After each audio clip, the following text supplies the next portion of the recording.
Hi everyone, it's Trish the Beekeeper, and I wanted to share some things about beginning beekeeping. This is the first class in a series, and I'm a beekeeper in Northeast Ohio. I've been beekeeping for 5 years, ever since a swarm landed, and now we're going to switch to my YouTube or my PowerPoint presentation because it keeps my thoughts in order, and I have some cool pictures and thoughts to share with you. So let's do it. All right. Yeah, I caught a swarm. There's a picture of a swarm. So from there, I haven't looked back. I really like beekeeping. I have a website with lots of newbie info and stuff about alternative hive styles. I won't talk about that, but that is information that's available on my website. And I'm also on Facebook where I post intermittently. And this is, of course, my YouTube channel. So you found it. And I raise bees to sell, just 15 baby hives every year, overwintered nukes that I sell. And I sell queens, and I raise my own queens. And I have 15 honey making hives. So I have 30 hives in a number of outyards, and I'm kind of small, but that suits me fine. And on the left, you can see everything I'm going to talk about, except not all in the same video. This video focuses on is beekeeping for you and things to think about with your beekeeping and with your neighbors in your yard. So I have this in here to show that, first off, I wear gloves when I do beekeeping. I started out as a beekeeper who, when a bee would land on them, I would shake my hand and try and get the bee off, even though I was wearing protective, a jacket and gloves, and I still had that reflex the first year or two. And now I don't care if a bee lands on me. I just make sure there's no nook that she might crawl into and then get lost and sting me. So you need to realize some things about beekeeping and decide what this means for you. Oh, and by beekeeping, I mean the traditional model, which is two hives, and they're all yours, and they're 2 deep hives, which has 10 frames each that are about 9.5 inches tall, and it's all you. So you need to realize if you're taking the traditional beekeeping route, it's expensive. Just the bees alone are expensive, and they're livestock, which means sometimes eventually you might have dead stock. You might have to replace your bees. Just the equipment is in this price range. So if you buy 2 hives, it'll be more like $400 because you don't have to duplicate the jacket and the smoker and the hive tools. And those are some prices at Blue Sky Bee Supply, for example. You're also going to need honey supers. You're going to need them the first year in all their frames, and you're going to need some equipment for feeding the bees. That's actually not very expensive. It's quart jars. It's sugar, but there's additional costs beyond the beginner's kit that you really are going to need to invest in your first year. And last but not least, in order to keep your livestock as livestock, you're going to need to manage a parasite called a mite, and that's in the third level, I guess, of my beginner beekeeping class. This is the first level. We won't talk about your options here, but I have it in another video. You need to realize that beekeeping is not quite like gardening or even having a cat or a dog. It is stressful and high pressure learning. There you go. There's your bees. You got to lift that frame out, decide what it means and what to do about them. Having said that, a lot of people who've experienced a great deal of stress, like veterans in our armed forces, actually find beekeeping to be incredibly therapeutic. So just because it's stressful and high pressure learning doesn't mean it's not for you if you have a stressful job. You just need to realize the first year, there's going to be some tough moments, but you can get through it. People get through it. You're going to get stung by bees. Probably not often. I get stung with my 30 hives. I get stung maybe like a couple times a month. So it's going to happen sometimes, though. And if you are so allergic that you need an EpiPen, I really would urge you to think carefully about embracing the traditional model where you have the bees and they're yours and you're inspecting them. Maybe you need to consider an alternative model for enjoying beekeeping. there is often lifting and it's hot, and there's a little bit you can do about the hot part. You can try to work earlier in the day if you have flexibility with when you get into the bees. The lifting part, however, that takes a lot more effort, a lot more distance between you and the traditional model of beekeeping if you're going to avoid lifting. My website has stuff on alternatives to the double deep model of beekeeping, and I'll talk a little bit about them in the second video, which is beekeeping options. But if you don't want to lift more than a 6-pound weight, which is how much a frame of honey can weigh, then you're going to need to reconsider the traditional model of you've got your 2 hives and they're all yours and no one helps you. Yeah, it can be done, but it's harder. You also need to realize if your neighbors are close enough that you could throw a stone and hit their house, they're going to notice your bees. And sometimes neighbors can be really concerned about bees. And sometimes people who are beekeepers can be bad neighbors. We're going to actually talk about that next, because it turns out that bees have a surprisingly big footprint. Sure, you just have the hive, right? Well, when the bees are making an orientation flight, when they are learning the landmarks of their area, which will happen the first day you get them, because they need to learn the landmarks to imprint on their location, because you just got them and they've never flown there before. It will also happen periodically through the season, because you will have new bees being born that need to find their hive, be able to fly back from anywhere and home in on it. And in the winter, you're going to have maybe monthly, maybe every other month, flights where the bees fly out and poop, relief flights. And here is a video. This is an orientation flight. I think you can see the bees against the bush. But you can see that they are going bananas. It's a little worrisome. What on earth could be happening here? This is totally normal. In fact, I don't even think these bees have anything to forage on. If you go a little closer to the entrance, I don't think anyone's bringing in pollen. I know there's really no nectar to be had. Yeah, no, you can hear the hum. There's some volume here, some noise. But they are still flying. Love it when the bees are flying. This is a combination of a pretty big population and a lot of young bees who are learning to stretch their wings. So that's an orientation flight, and had I stood back about 10 feet, you would see there'd be a handful of bees flying at the 10-foot mark. So if this hive was right next to the man door to your garage, people are going to really notice when you have bees. That's for sure. So I would not recommend having a hive within 10 feet of a house unless you're very careful and clever about how you do it. I do know of a beekeeper, and they have their hive right next to their garage, but it's facing towards their neighbor, and they have a 6-foot plus fence.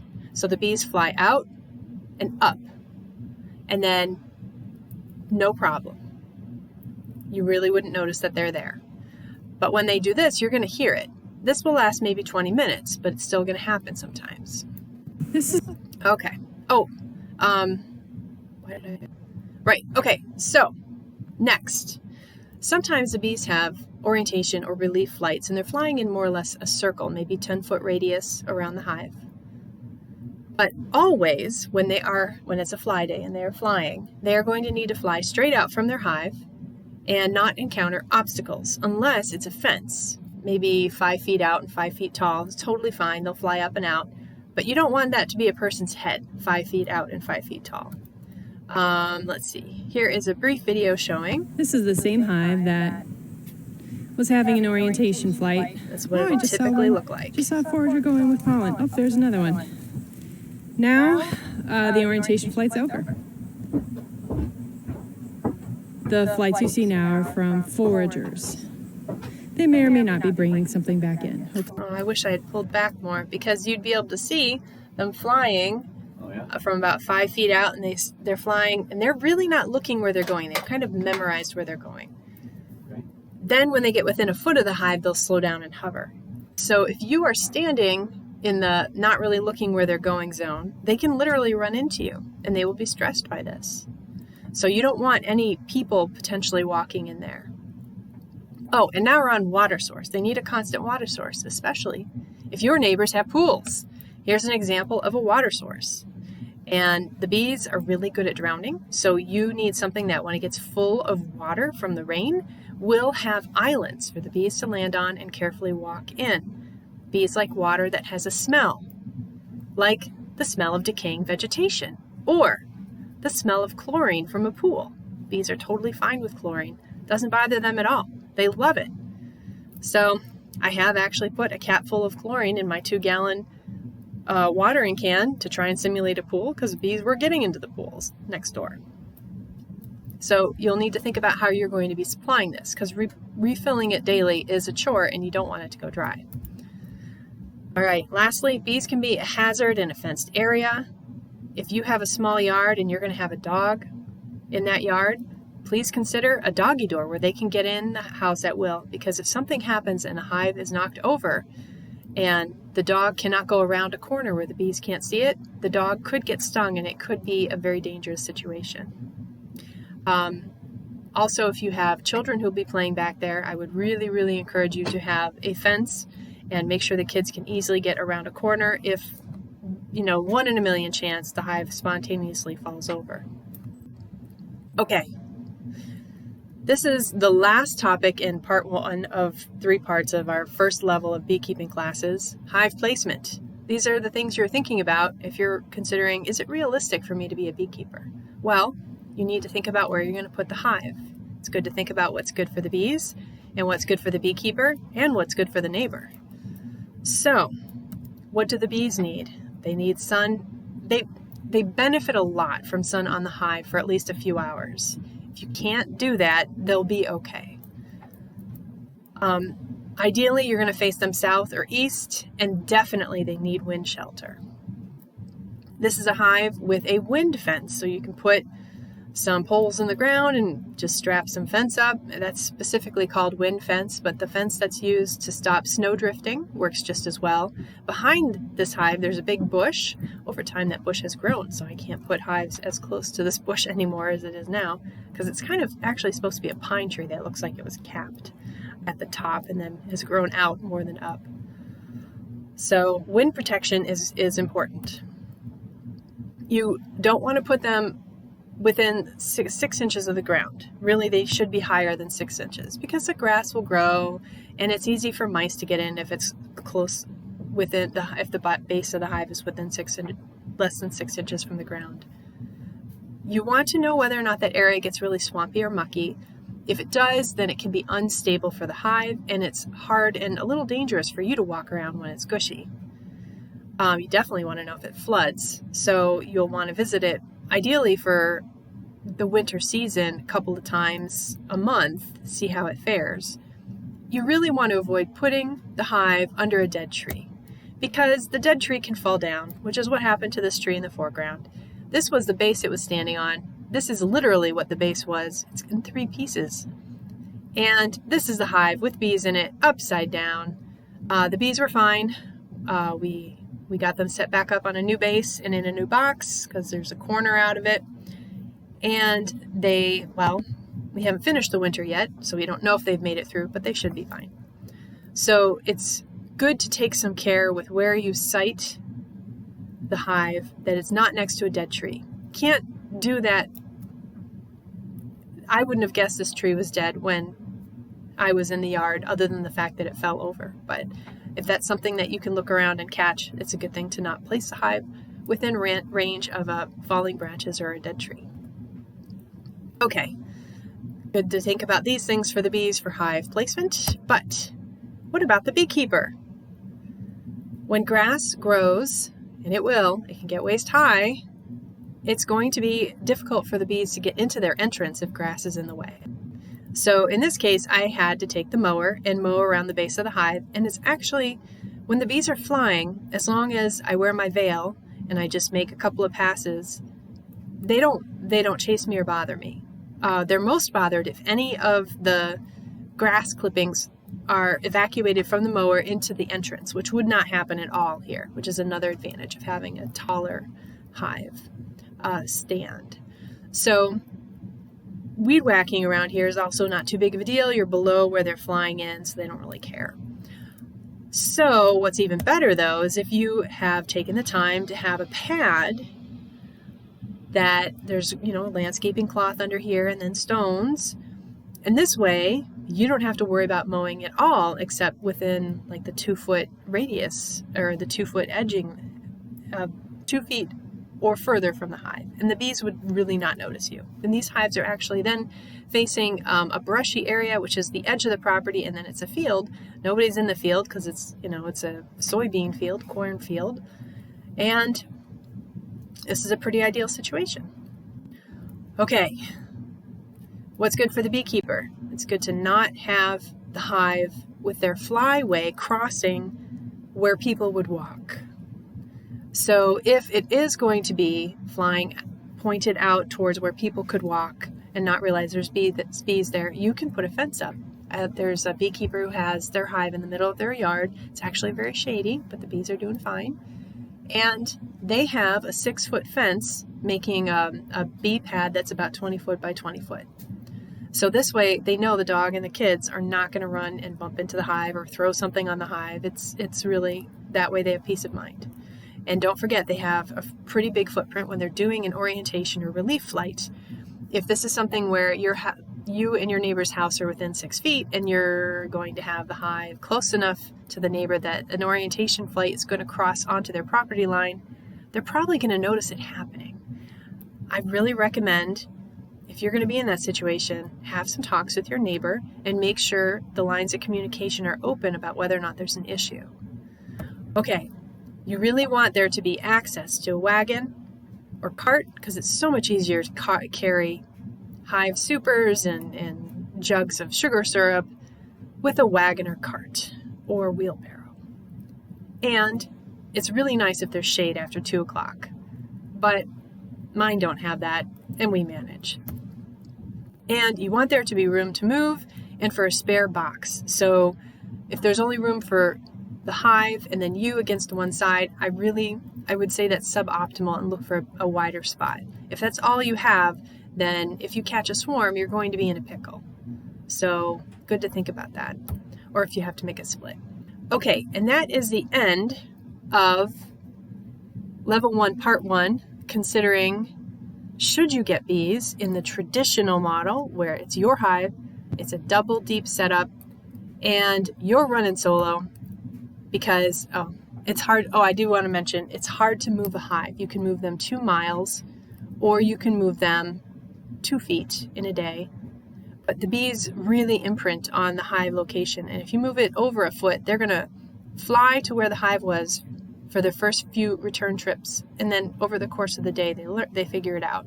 If you move it more like 10 feet, you could have enough confused bees. They'll start to fly in a pretty big circle and then they're using their sense of smell. It can be hazardous. It can be really something you want to avoid. So you want to think carefully about where you put the hive. Okay. Now, we've just talked about reasons beekeeping is something you might want to think twice about. It's expensive. It is a stressful activity. And it has a pretty big footprint. Your neighbors are going to notice if you're in a traditional suburban lot. However, you can look into alternatives. Maybe your yard isn't a good spot. Maybe you can't afford a full hive this year, or you can't afford 2 hives, which is what's recommended, and I'll talk more about that in future classes. Well, guess what? You can look into being an apprentice to someone who has more hives. Maybe you can work towards earning your own $150 nuke from them. And you'll get a lot of experience that way and figure out even better whether beekeeping is for you and where you would want to put your hive based on your experience with theirs. Or you could look into finding another beekeeper who's a first-year beekeeper and co-owning a pair of hives where you own one and they own one, and they maybe have the better yard, but maybe have less time, and you guys can work together. That's going to take a lot of clear communication, but it can be done. If you feel that you don't have enough time, but someone has more time, if you feel that your yard isn't very good, but their yard might be better, you can really try to optimize things. And it is stressful and it's heavy, but you can look into alternative hives and definitely take a lot of time outside of actually inspecting the hive and being with the hive to learn from others and sometimes from YouTube. There's good videos like this one about beekeeping and what to expect and what your experience is going to be.